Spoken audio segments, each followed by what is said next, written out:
Assalamu alaikum warahmatullahi wabarakatuh. Barkanmu da sake kasancewa da ku a cikin wannan channel namu mai albarka.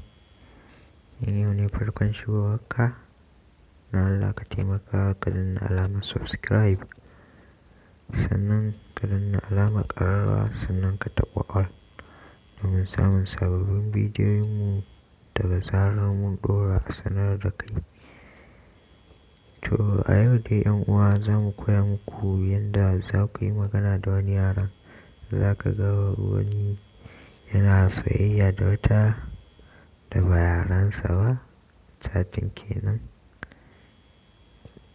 Sai ka ga yana chatting da ita, to amma kuma bai san yadda zai yi su yi magana ba, ko wani ya turo masa message haka, to bai san me ya rubuta ba ɗayan domin kuwa bai iya yarensa ba da dai sauransu. To sai yake so kuma ya karanta me wancan ya wannan zuwa yarensa.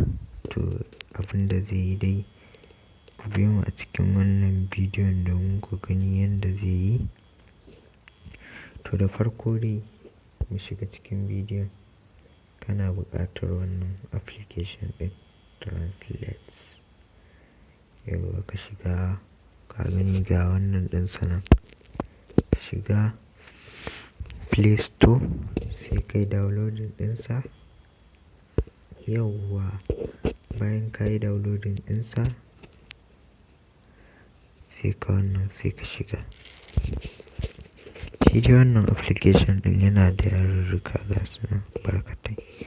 Yauwa nan gashi nan yana Hausa zuwa English.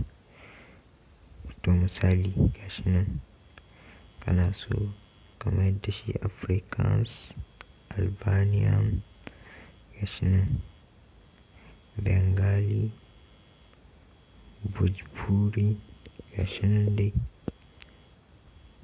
da sauran yaruka ga su nan,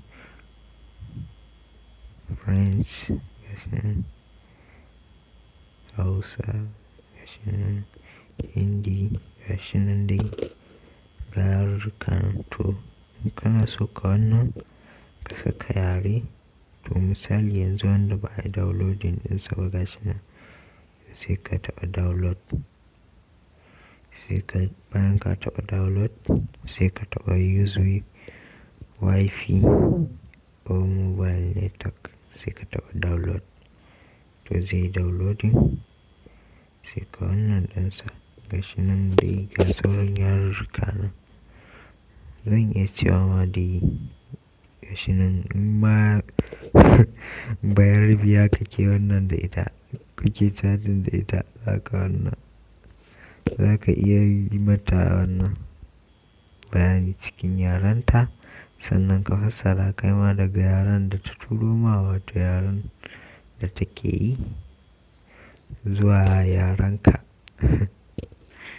Gashi nan dai kai koma wanne yare ce, ko kuma in ce ko wanne yare ne.